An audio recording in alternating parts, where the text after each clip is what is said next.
So welcome guys again in the climatology series. So आज जो देखेंगे जो element of weather and climate है वो टाइप्स ऑफ विंड्स।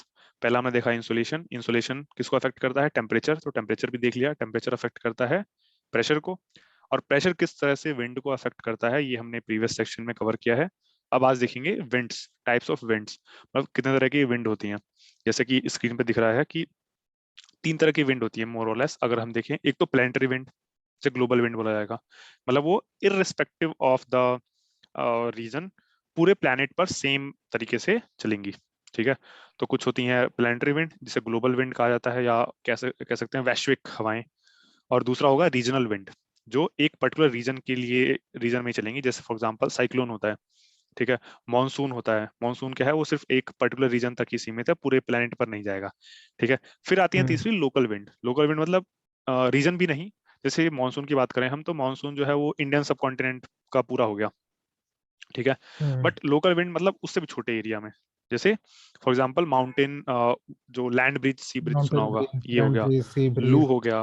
तो लू। और भी, हाँ, और भी कई सारे होते हैं, उसको हम जरा डिटेल में देखेंगे। पहले आते हैं जरा प्लेनेटरी विंड्स पे। First type of wind planetary wind, जो प्राइमरी सर्कुलेशन होता है। तो पहला है डोलड्रम। जैसे हमने कल एक डायग्राम देखा था, अगर याद है आपको तो, कि जो प्रेशर प्रेशर बेल्ट का डिस्ट्रीब्यूशन होता है, उसमें एक बनता है equatorial, low pressure belt. Equatorial low pressure belt. तो यहाँ पर क्या होता है, जो एयर है वो असेंडिंग होता है, मतलब यहाँ पे जो है वर्टिकल करंट एयर चलती है ना। राइस, हाँ, एयर राइस कर रही है यहाँ बिल्कुल पे। बिल्कुल, वर्टिकल वर्टिकल वो विंड चलती हैं। यहाँ पे जो है हॉरिजॉन्टल विंड वर्टिकल नहीं चलती मोबिलिटी हैं। ऑफ, हाँ, हम्म, वर्टिकल मोबिलिटी रहती है। बिल्कुल बिल्कुल। तो इसकी वजह से क्या होता है, जो हॉरिजॉन्टल विंड है वो वीक और वेरिएबल होगा। ठीक है। इसलिए जो है इसे कहते हैं इक्वेटोरियल लो प्रेशर जोन, या फिर इंटरट्रॉपिकल कन्वर्जेंस जोन भी बोला जाता है। और यहाँ का बिल्कुल। जोन होगा वो जोन ऑफ काम होगा, क्योंकि हवाएं बहुत कम होती हैं, इसलिए इस रीजन को डोल ड्रम कहा जाता है। ठीक है। क्या हम्म कुछ और नाम भी है क्या इसका, रीजन का, डोल ड्रम के अलावा? नहीं नहीं, ठीक है। ठीक है, डोल ड्रम। हम्म ठीक है। Toll drums. राइटिंग के लिए माफी दूसरा, चाहूंगा मैं। ठीक है। ठीक है। बट कोई इशू नहीं। फिर आती हैं दूसरी, आती हैं trade winds. Trade winds, trade wind important इसलिए है क्योंकि ट्रेड विंड जो है वो इन्हीं के बीच में चलती है, ट्रॉपिक्स के बीच में। जैसा कल हमने देखा था कि एक और बेल्ट बनती है यहीं पर, सब जिसे कहते हैं सब ट्रॉपिकल, सब ट्रॉपिकल हाई प्रेशर बेल्ट यहाँ पे बनती है, सब सब tropical tropical high high pressure pressure. Belt. बिल्कुल बिल्कुल। तो यहाँ से जो है ईस्ट, नॉर्थ ईस्टर्ली विंड्स कहती हैं उसको, यहाँ से भी।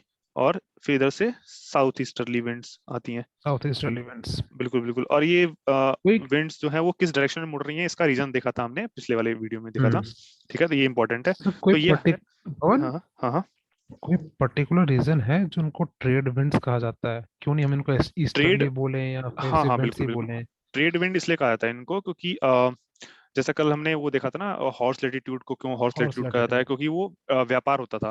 तो जब ये विंड्स जो कि इसकी जब खोज हुई थी, तो जो ट्रेड होता था ना ये इंडियन ओशन में खासकर, और बाकी इधर अटलांटिक ओशन में, तो जब इसकी खोज हुई, लोगों ने इसको जाना कि ये हवाएं जो हैं ये पर्टिकुलर टाइम पीरियड में ही इस तरफ चलती हैं, इस डायरेक्शन में चलती हैं। तो उसकी वजह से क्या हुआ कि जो फ्यूल, जो खर्चा हो रहा था ना शिप्स को ले जाने ले जाने में, हम्म वो कम होने हम्म लगा, क्योंकि लोगों को पता चल गया कि एक पर्टिकुलर टाइम पीरियड में जो है इस डायरेक्शन में जाना जो है वो फायदेमंद होगा, जिससे जो है एक प्लानिंग करके सारा ट्रेड होना शुरू हुआ। तो इसलिए ट्रेड में फैसिलिटेशन की वजह से इसका नाम ट्रेड विंड रखा गया।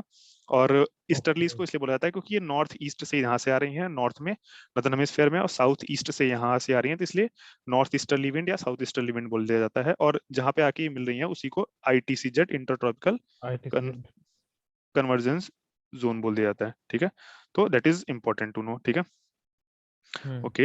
हाँ, जहाँ पे एक इंपॉर्टेंट है, जहाँ पे असेंडिंग करंट होगी। असेंडिंग करंट क्या होगा, वो नीचे से जो मॉइस्चर है उसको लेके ऊपर जाएगा। ठीक है।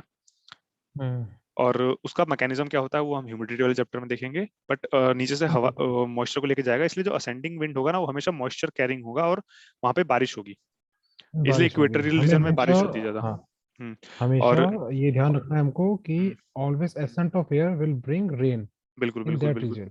ठीक है। हम्म और जब हवाएं नीचे डाउन होती हैं तो वहां पे बारिश नहीं होगी। सेंट। ठीक है। वो ड्राई हम्म विंड होगी, इसलिए वहां पे जो है it would be desert in a desert dry पाया जाएगा, कंडीशन। सूखा पाया जाएगा, बिल्कुल। तो बिल्कुल। ट्रेड विंड, जहाँ पे ट्रेड विंड चलती हैं, अगर मान लिया जाए कि ये एक ये एक कॉन्टिनेंट है, ठीक है, और ट्रेड विंड्स चल रही हैं, ठीक है, तो इसको जो है चार हिस्सों में बांटा जा सकता है, ठीक है, क्योंकि ट्रेड विंड की डायरेक्शन क्या होती है, मान लीजिए ये अगर वो है कॉन्टिनेंट है, और इधर जो है हम्म ये इस तरफ, ये इस तरफ, इस तरफ और इस तरफ, इस तरफ, ये सब सी है, ठीक है। तो नॉर्थ हम्म ईस्टर्ली विंड क्या होंगी, north easterly wind from the होगी एक साइड तो, ऑफ ईस्ट बिल्कुल साइड से। बिल्कुल बिल्कुल, नॉर्थ ईस्टर्ली हम्म विंड जो होगी वो इस तरफ से चलेगी, ईस्ट की तरफ से चलेगी ना, यहाँ से, बिल्कुल। ठीक है। और वी हाँ, शुड रिमेम्बर हियर दैट कि the name is given on the basis of origin. बिल्कुल बिल्कुल बिल्कुल, ठीक है। अब ओके। बिल्कुल ये क्या होगा कि ईस्ट से वेस्ट की तरफ जाते हुए जो है रेनफॉल डिक्रीज होगी, क्यों, क्योंकि ईस्ट से हवाएं आ रही हैं तो कैरी वो कर रही हैं, ठीक है। और इक्वेटर से हम्म पोल की तरफ जाते हुए भी जो है वो आ, ये रेनफॉल डिक्रीज होती है, ठीक है, बिल्कुल। इक्वेटर से पोल की तरफ जाते हुए। तो एक रीजन हम्म ऐसा बनेगा कि एक रीजन ये वाला बनेगा जो इक्वेटर के पास होगा, ये ईस्ट में भी है और इक्वेटर के नजदीक भी है। तो यहाँ पे सबसे हाईएस्ट रेनफॉल होगा किस एरिया में, सबसे हाईएस्ट साउथ रेनफॉल ईस्ट होगा। रीजन में, जो हम्म कॉन्टिनेंट का साउथ ईस्ट पार्ट होगा, ट्रेड विंड वाले रीजन में, नदर्न हेमिस्फेयर में पर्टिकुलरली, वहां पे सबसे ज्यादा बारिश होगी, राइट। ठीक है। और जो नॉर्थ वेस्ट रीजन होगा यहाँ पर, ठीक है, यहाँ पर सबसे लोवेस्ट रेनफॉल होगा, ठीक है, नॉर्थ वेस्ट रीजन में, इसलिए देखेंगे जो सहारा डेजर्ट है, ठीक है, वो नॉर्थ वेस्ट हम्म रीजन में पड़ता है, इसलिए वहां पे जो है कम बारिश होती है, इसलिए वहां रेगिस्तान है, क्यों, क्योंकि ईस्ट से आने वाली हवाएं जो है जब तक यहाँ तक आते सारी बारिश यहीं तक हो जाती है, यहाँ तक पहुंचते पहुंचते हवाएं सूख जाती हैं यहाँ तक पहुंचते पहुंचते, रुक जाते हैं। बिल्कुल। बिल्कुल बिल्कुल, और मॉइस्चर खत्म हो चुका होता हाँ, है उनका। और नीचे से ऊपर तक सो जाते हैं, जब इक्वेटर से ऊपर तक जाते हैं यहाँ से खत्म हो जाती है हवाएं। तो कुछ एक जोन हम्म बनता है, ये चार तरह के जोन बनते हैं, जैसे ये डायग्राम में दिख रहा है यहाँ पे, कि यहाँ पे हम्म लो रेनफॉल, यहाँ लो आप रेनफॉल, यहाँ हाई आई, और ये हाईएस्ट रेनफॉल, हाँ, ये आप इसको इंपॉर्टेंट, रिलेट भी कर सकते हैं अपने इंडियन कॉन्टिनेंट से। बिल्कुल। जैसे हम लोग अपने राजस्थान वाला, वेस्टर्न रीजन, राजस्थान नॉर्थ, वाला पार्ट है हाँ, नॉर्थ नॉर्थ वेस्ट में, वेस्टर्न पार्ट में देख सकते हैं, वहाँ पे हम्म, हमें डेजर्ट मिलता है। बिल्कुल बिल्कुल, ठीक है। अब दूसरा आता है हॉर्स लेटीट्यूड, हॉर्स लेटीट्यूड भी देखा था जो हमने ना, हॉर्स लेटीट्यूड हम्म में क्या था कि, वीक एंड वेरी। हाँ, ये जो, जैसे ये है equatorial pressure low pressure belt, और यहाँ पे जो सब ट्रॉपिकल हाई हाई लो सब ट्रॉपिकल हाई प्रेशर बेल्ट बनता है, हाई प्रेशर यहाँ बेल्ट। पे जो है हम्म हमारी डिसेंड होती हैं, ठीक है, इसलिए जो है यहाँ पे वीक एंड वेरिएबल विंड होगी, करंट डिसेंड होगा, हॉर्स लेटीट्यूड है 25 to 30 डिग्री का बेसिकली जो है वो जोन होगा, ठीक है, नॉर्थ में भी हम्म साउथ में भी ये दोनों टाइप चलेंगी। उसके बाद आता है एक जोन आता है, ये जो 60 डिग्री का वो है सब पोलर लो, और इसके बीच सब में कर लो। हाँ एक जोन आएगा जो जिसमें जो है साउथ और नॉर्थ वेस्टर्ली विंड चलती हैं, जिसे वेस्टर्ली बोला जाता है। और सेम जो है हम्म बनेगा यहाँ भी एक, ये अगर साउथ हेमिस्फीयर 60, में। हाँ ये अगर 30 डिग्री है और ये जो है 60 डिग्री है, तो एक बनेगा यहाँ पर भी, ठीक है। इसमें क्या हम्म है, नॉर्थ वेस्ट से आती है हवाएं चलेंगी, तो ये नॉर्थ वेस्टर्ली बोला जाता है इनको, जो सब हम्म ट्रॉपिकल हाई से सब पोलर लो पे चलती हैं, नॉर्थ हेमिस्फेयर में भी सदर्न हेमिस्फेयर में भी, ठीक है। और ये ट्रेड विंड के अपोजिट ब्लो कर रही है, ट्रेड विंड जैसे हमने देखा था कि ये जो है ट्रेड विंड का डायरेक्शन ये है ना, तो देखा जिसने इसके अपोजिट जा रही है, या इसमें और इसमें भी ये है, ट्रेड विंड का डायरेक्शन ये है, तो उसके अपोजिट जाती हैं बिल्कुल, ठीक है। और they are faster in winter than summer, of course जानते हैं क्यों, क्योंकि विंटर में जो तो है, हाँ हाँ, तो पवन, ये तो इस टाइम पे हम लोग फेस कर रहे हैं, थिंक हाँ, नहीं बिल्कुल बिल्कुल अभी। बिल्कुल, विंटर से ज्यादा। और एक और चीज है कि सदर्न हेमिस्फेयर में ज्यादा फास्ट होगी है, क्योंकि सदर्न स्ट्रॉन्गर। हेमिस्फेयर में लैंड मास कम है, जिसकी वजह से फ्रिक्शन कम मिलेगा उसको, नदर्न हेमिस्फेयर में लैंड मास ज्यादा है, इसलिए फ्रिक्शन की वजह से जो है पर्टिकुलरली, नॉट इतना भी नहीं लेकिन कंपेरेटिवली कम हवाएं जो है वो धीमे चलेंगी। और सदर्न हेमिस्फेयर में बिल्कुल फ्रिक्शन बहुत कम होता है, इसलिए जो है उसको 40 to I think 60 there was a 50 degree. Question on this statement, Pavan. अच्छा, क्या था? I think there was a question कि this statement they hmm, are stronger in southern hemisphere और नॉर्दर्न हेमिस्फीयर। हाँ, आई तो थिंक सदर्न लास्ट ईयर ये hemisphere में question. होगा। सदर्न हेमिस्फेयर में उसका हम्म रीजन ये है कि सदर्न हेमिस्फेयर में अगर हम मैप को ध्यान से देखेंगे तो सदर्न हेमिस्फेयर में जो है लैंड मास बहुत कम मिलेगा, लैंड लैंड मास मास बहुत कम कम है। मिलेगा। हाँ, फ्रिक्शन कम हो जाएगा। तो वेजिटेशन का फ्रिक्शन फ्रिक्शन हो गया, और ह्यूमन मेड स्ट्रक्चर का फ्रिक्शन हो बाहर। गया, वो कम फेस करने को मिलेगा, दैट्स वाई ये रीजन है। तो इसके कुछ नाम भी हम्म दिए गए हैं, जैसे रोरिंग 40s, 40 डिग्री साउथ से 50 डिग्री साउथ में, और 50 डिग्री से 60 डिग्री साउथ में उसको फ्यूरियस 50s, और बियॉन्ड 60 डिग्री में बहुत तेज जाती हैं, उसको श्रेकिंग 60s बोला हम्म जाता है। तो ये कुछ नाम दिए गए हैं, तो ये इंपॉर्टेंट है जानने। तो ये कुछ जो है हम्म वो है क्या नाम है, पर्टिकुलरली ग्लोबल विंड्स हैं, ठीक है। परफेक्ट। और एक पोलर विंड्स भी होती हैं शायद जो इसी के बीच में चलती हैं, बट वो एक बार अगर देखें उसको पोलर विंड्स को, एक सेकंड देखते हैं। अगर ये धरती है, ये जो है इक्वेटोरियल प्रेशर बेल्ट है, ये सब ट्रॉपिकल लो है, हाई है, ये सब पोलर लो है। तो यहाँ तो ये तो है इसका रीजन ट्रेड विंड्स का, ये है वेस्टर्ली का, ठीक है। और पोलर में फिर ये हवाएं ऐसे आ जाती हैं तो उसे पोलर ईस्टर्ली बोला जाता है दोनों साइड में, नॉर्दर्न हेमिस्फेयर में भी सदर्न हेमिस्फेयर में भी पोलर ईस्टर्लीज। और ये जो है वो ठंडी हवाएं होती हैं, बहुत इंपॉर्टेंट है। अब उसके बाद आते हैं, अच्छा जो रीजनल विंड है ना उसको जो है अलग से कवर करेंगे, जैसे साइक्लोन हो गया, मानसून हो गया, उसको अलग से कवर किया जाएगा। तो साथ में आते हैं लोकल विंड्स पे। तो लोकल विंड्स कुछ हैं, जैसे ओके। जैसे इंपॉर्टेंट है लू, मेजर लोकल एरिया है में चलता है कि ये वार्म है, ड्राई विंड है, which blow from Thar desert towards east. जिसे ये वेस्टर्ली विंड है क्योंकि वेस्ट से ईस्ट चल रही है, तो थार डेजर्ट इंडिया में बहती है। It blows across north India during summer season, summer season में नॉर्थ इंडिया के अक्रॉस बहती है, जैसे जानते हैं कि गर्मियों में जो है नॉर्दर्न इंडिया में बोलते हैं लू लग जाएगी बाहर मत जाओ, तो ये इंपॉर्टेंट है। They are responsible for heat waves in north and sudden rise in temperature, जो ह्यूमन लाइफ को नेगेटिवली अफेक्ट करती है। कैसे? एक्सट्रीम जो होता है वो हीट स्ट्रोक भी ले आती है, कोमा में आदमी चला जाता है, इवन डेथ भी हो जाता है डिहाइड्रेशन की वजह से। और कुछ वेजिटेशन पे जो है इसका डेसिकेटिंग इफेक्ट होता है। और लू जो है ना वो कुछ एरिया में तो नेगेटिवली इफेक्ट करती हैं क्रॉप्स को, एग्रीकल्चर क्रॉप्स को, बट जो हॉर्टिकल्चर क्रॉप हैं जैसे मैंगो हो गया, राइपन और पंपकिन हो गया, ठीक है, इनके राइपनिंग में भी मदद करती हैं। तो ग्रो में ये हेल्प करता है। हाँ कुछ पॉजिटिव है कुछ नेगेटिव भी हैं।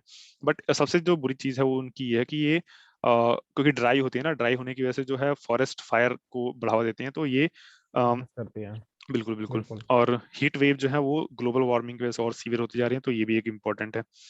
फिर एक आता है लैंड ब्रिज और सी ब्रिज। अच्छा, लैंड ब्रिज और सी ब्रिज का कॉन्सेप्ट ये है कि जैसे ये मान लीजिए कि ये जो है, ये जो है लैंड है, ठीक है, और ये जो है ये सी है, ठीक है। अच्छा कुछ बन नहीं रहा ठीक से एक मिनट, अ, इसको मिटा दिया जाए अगर, ठीक है। ऐसे ही मान लीजिए कि ये जो जो एक, बनाया है वो हाँ लैंड है और ऐसे ये, करो, ठीक है, हाँ बगल बिल्कुल। में ब्लू और ब्लू से कर दो। हाँ एक चीज ओशन हो हमने जाएगा। एक चीज हमने ये देखा था कि जो लैंड होता है, ठीक है, वो जल्दी गर्म होता है और जल्दी ठंडा हो जाता है। इसका मतलब क्या है? हम्म। दिन के टाइम में लैंड गर्म होगा तो लो प्रेशर का हम्म। जोन जोन क्रिएट होगा यहाँ पर, ठीक है, लो प्रेशर का जोन, ठीक है। बट हम्म। दिन के समय में कंपेरेटिवली की बात करूं मैं, कंपेरेटिवली इतना नहीं कि गर्म का मतलब एकदम गर्म हो गया, ठंडा का हाँ, मतलब ठंडा हो। और बिल्कुल जो बिल्कुल ओशन वाला कंपेरेटिवली टू पार्ट है, द ओशन ओशन। वाला पार्ट है वो हम्म। दिन में ठंडा होगा, तो वहां पे हाई दिन प्रेशर में का ठंडा जोन होगा। बनेगा। तो हम्म। एयर की क्वालिटी ये होती है कि हाई प्रेशर से लो प्रेशर लो की तरफ प्रेशर की जाना। तरफ आएगी। तो दिन में जो है चलेगी सी ब्रिज, ठीक है, सी ब्रेज परफेक्ट। ठीक है। और दिन में सी ब्रिज चलेगी और फिर रात में क्या चलेगी? रात में रिवर्स हो जाएगा, उसे बोल रात में देंगे रिवर्स हो लैंड जाएगा ब्रिज। तो फिर हाँ लैंड रात में ब्रिज। जो है जमीन ठंडी हो जाएगी और वो गर्म हो जाएगा ओशन, तो उसको जो है लैंड ब्रिज बोल दिया जाएगा। तो यही एक वो है। सेम सेम यही पे माउंटेन और वैली ब्रिज का भी है, क्योंकि दिन के समय हम्म। क्या होता है कि ये जो माउंटेन का अपर पार्ट है ये इस पे जो है सनलाइट को सन रेज एक्सपोज रहती रहता है। है, ये तो ये जल्दी गर्म भी होता है हम्म। और जल्दी ठंडा भी हो जाता है। बट ये जो नीचे वाला हम्म। पार्ट है, वैली वाला पार्ट है, ये जो है कम एक्सपोज होता है, धीरे धीरे गर्म होगा तो धीरे धीरे ठंडा भी होगा। दैट्स वाई दिन के टाइम में जो है वैली वाला पार्ट जो है वो कोल्ड होगा एंड हाई प्रेशर जोन होगा, एंड अपर पार्ट जो होगा वो होगा warm and low pressure zone. तो in day time valley bridge will be blowing and in night time the reverse will happen, so that is a mechanism for mountain and valley और bridge also। Also यहाँ पे एक mention कर लो कि जब भी valley bridge rise कर रही है जैसे ऊपर, तो हाँ वो हाँ ये रेनफॉल भी बुलाएगी इम्पोर्टेंट, वहाँ बिल्कुल पे। बिल्कुल। जब राइज करती हम्म। है तो वो हमेशा राइजिंग में हमेशा रेनफॉल लेके आती है, वो हम देखेंगे जब रेनफॉल वाला चैप्टर देखेंगे, तो वो उसका मैकेनिज्म बिल्कुल। देखेंगे क्यों ये होता है। एक चीज बट मैं ये हमेशा समझा। ध्यान रखना है कि rising air always brings rainfall and descending air always create dryness. Dry season like things and desert type. फिर आता है एक यस। हर्मिटॉन। अच्छा हर्मिटॉन के लिए मेरे पास एक वो है, अ, एक मैप था मेरे पास ये लोकल विंड्स के लिए, अगर देख पाए तो, ठीक है, अगर ये दिख रहा होगा, अगर ये अफ्रीका हम्म। का मैप है, ठीक है, तो ये रीजन दिख रहा है, हम्म। ये जो रीजन है ये पर्टिकुलर जो यहाँ का रीजन है, ये रीजन सहारा का रीजन है, ठीक है। और ये जो रीजन है ये इक्वेटोरियल इक्वेटोरियल रीजन है। तो इक्वेटोरियल रीजन की टोटल रीजन है। खासियत ये होती है कि बारिश बहुत ज्यादा है, पूरे साल लगभग बारिश होती है, और बहुत तो वैसा मौसम रहता है, उमस भरी गर्मी वाला मौसम रहता है। तो क्या होता है कि जो हर्मिटन है वो यहाँ से हवाएं आती हैं हर्मिटन से, जो सहारा से नीचे तक उतरती हैं, ठीक है। तो ये क्या करती हैं? बिल्कुल। ड्राई विंड्स को लेके आती हैं इक्वेटर के पास वाले रीजन में, और वहां पे जो है थोड़ा मौसम में सुधार करती हैं। ठीक है, क्योंकि हम्म। बहुत वेट सीजन को जो है थोड़ा और ड्राई बना देती हैं। इसलिए जो है इसको जो है सहारा टू इक्वेटोरियल अफ्रीका और घना कोस्ट पे बहती हैं ये, वार्म और ड्राई होती है। It create pleasant and healthy weather, इसलिए इसको डॉक्टर विंड और भी बोला जाता है। डॉक्टर। क्योंकि जब हम जानते हैं कि too much of, we know that too much of what, too much of humidity can cause negatively, can affect you negatively, and that's why जब ये ड्राई कर देती हैं उसको, तो ये जो है उसको बोला जाता है डॉक्टर विंड। फिर एक इंपॉर्टेंट है कि ये कोकोआ प्लांटेशन को डैमेज कर देती हैं। ये एक नेगेटिव है। ऑफ कोर्स हर चीज के साथ पॉजिटिव भी रहेगी तो नेगेटिव भी रहेगी। जो चॉकलेट में यूज होता है कोकोआ प्लांट, ये भी जानते हैं हम। तो ये जो मेजर रीजन है, ये चॉकलेट प्रोडक्शन के लिए जो फेमस है ये चीजें, रीजन, तो ये इंपॉर्टेंट है जानना। फिर दूसरा आता है एक सिरोक्को। सिरोक्को जो है फिर उल्टा वो। बहता है हरमिटन का। ये दिख रहा है यहाँ पे इस हम्म। जगह पे। ये जो है सहारा से जो है बहते हुए मेडिटेरेनियन सी को क्रॉस करते हुए इधर पहुंचती है इसमें। बट इसकी खासियत इटली क्या है, ग्रीक सिरोक्को जो है सिटी अपने में। साथ रेत लेके जाती है, डस्ट पार्टिकल, और सहारा मतलब। डेजर्ट की, एंड हाँ। Take humidity from the Mediterranean sea, and जाके वहां मेडिटेरेनियन पे बारिश होती है तो causes the वो rainfall in रेड कलर की, बिल्कुल European बिल्कुल regions. ब्लड रेन बोला था इसलिए इसको। तो ये देख लिया कहाँ कहाँ बारिश होती है। वाइल्ड क्रॉसिंग मेडिटेरेनियन सी, ये हो गया blood rain across European nation because of dust and colour of the rain become like blood. और ये एस्थेटिक जो वहाँ की बिल्डिंग्स की सुंदरता है उसको नेगेटिवली इफेक्ट करेंगे ऑफ कोर्स, नेगेटिवली जैसा। इफेक्ट करती है। और ये अनहेल्दी कंडीशन भी बनाती है। तो अच्छा, हाँ। हर्मिटन और सिरको की खास बात एक ये है नोट कि है, ये स्प्रिंग ये सीजन में ही स्प्रिंग बहती सीजन हैं में दोनों, होंगे। ठीक है। फिर आता है एक मिस्ट्रल। मिस्ट्रल भी जो है एक लोकल विंड है यहाँ का, जैसे ये डायग्राम में दिख रहा है, फ्रांस के पास दिख रहा है, ठीक है। located extremely cold and high velocity northerly wind which blow across southern France and Spain. So ये ग्रेप वाइन यार्ड, तो ये वाला जो रीजन है ना, ये वाइन यार्ड के लिए बहुत फेमस है, मेडिटेरेनियन सी के आसपास का एरिया। तो जैसे यहाँ पे हम्म। शैम्पेन सुना होगा, शैम्पेन इसी एरिया का बहुत फेमस है। हाँ। तो ग्रेप वाइन यार्ड के ओके। लिए मेडिटेरेनियन सी का के आसपास का रीजन बहुत फेमस है। तो ये ग्रेप वाइन यार्ड्स को डैमेज करती हैं। तो मिस्ट्रल विंड्स ये हैं, ठीक है। इसका कॉज क्या होता है, टेम्परेट साइक्लोन इसका कॉज होता है। वो टेम्परेट साइक्लोन जब साइक्लोन कवर करेंगे तो देखेंगे। फिर और कुछ छोटी छोटी हैं, जैसे फोन है, ये एल्प्स की पहाड़ियों में बहती है इस जगह पे, ठीक है। ये यहाँ कहीं एल्प्स की पहाड़ियों में। और फिर उसके बाद जो आता है सरमुन करके है एक खुर्दिस्तान के आसपास। खुर्दिस्तान अगर आप देखें ना, कुर्दिस्तान जो एरिया है, ये वाला एरिया है जो कुर्दिस्तान कहलाता है। यहाँ पे बहती है एक सरमुन करके, जो मैप में नहीं दिया हुआ है बट है। फिर एक अर्जेंटीना के पास में जो है एक इम्पोर्टेंट है इस जगह पे, जिसको जोंटा बोला जाता है। जोंटा, ये अर्जेंटीना वाला रीजन ये है टोंटा। जोंटा, ठीक है। और भी कुछ बहुत सारी चीजें हैं, जैसे एक ब्लिजार्ड है। ब्लिजार्ड जो है वो लोकल एक्सट्रीमली स्नोई वो है। अ, ये यहाँ पे दिख वेरी रहा बिग। होगा। हाँ, या here here we can see here, here it is northern blizzard. तो ये किस एरिया में बह रही है, ये भी दिख रहा है। ये इंपॉर्टेंट है नोट करना, ईस्टर्न नॉर्थ ईस्टर्न रीजन में, ठीक है। तो और भी कुछ होती हैं, जैसे चिनुक हो गई, ठीक है। ये इंपॉर्टेंट है जानना कि चिनुक कहाँ पे आता है, ठीक है। सर मैप चला गया, एक मिनट मैप जरा दोबारा निकाल, ठीक है। हाँ, तो यहाँ पे ये मैप है, इसमें और भी कुछ जो है लोकल विंड्स हैं। जैसे ये चिनुक है, चिनुक बहुत इंपॉर्टेंट है। चिनुक को बोला जाता है आइस हीटर। अच्छा, चिनुक के नाम से जो है एक हेलीकॉप्टर भी है, हेलीकॉप्टर। जो, हाँ, जो उन्होंने हम्म। डेवलप किया है अमेरिका ने, जो इंडिया भी यूज यूएसए करता है। हेलीकॉप्टर। ये इंपॉर्टेंट है जानना। तो और भी बिल्कुल। कुछ हैं लोकल विंड्स, जैसे नाम दिए हुए हैं, हेल्म, बोरा, एलिस्टियन। इनकी लोकेशन जो है मैप में दिख रही है, ये जो है काराबुरान, बुरान। फिर ऑस्ट्रेलिया में कुछ आते हैं तो ब्रिक फिल्डर, ठीक है। साउथ अफ्रीका के आसपास में देखें तो ये बर्ग है, ठीक है। अर्जेंटीना में एक और देखें तो पेम्पेरो है। अच्छा, अर्जेंटीना के आसपास जो है एक पंपास नाम का वो है, कैंपस। ग्रासलैंड भी है। तो ये इजी आसान होगा याद रखना, ठीक है। हर्मिटॉन देख लिया हमने, ठीक है। सिरको देख लिया, उसके अलावा मिस्ट्रल देखा है, फॉन देखा है। तो ये सब कुछ इंपॉर्टेंट है। और लू तो के लिए तो भारत है ही यहाँ पे, ठीक है। लू यहाँ पे है, ठीक है। तो ये सारी चीजें ना इंपॉर्टेंट चीजें हैं जो याद रखना है एग्जामिनेशन पॉइंट ऑफ व्यू से, ये इसको याद रखा सकता है। और ये मैप जो है, मैप बहुत इंपॉर्टेंट है। मैप का जो है चाहे तो स्क्रीनशॉट ले सकते हैं, और ये जो है गूगल पे ढूंढने से मिल जाएगा। तो इसी के साथ जो है ये लेक्चर खत्म होता है। अगले लेक्चर में जो है ह्यूमिडिटी को कवर किया जाएगा, जो कि इंपॉर्टेंट पार्ट है। और ह्यूमिडिटी के बाद जो है साइक्लोन होगा। साइक्लोन जो है बहुत इंपॉर्टेंट चैप्टर है मेरी, उसे बोलूंगा मैं कि one of the most important topics. Topic of this climatology session. तो उसको ना मिस करें। और बाकी जो 4 लेक्चर हैं उसकी लिंक जो है डिस्क्रिप्शन बॉक्स में है, तब तक उसके देखिए। Till then we will meet again.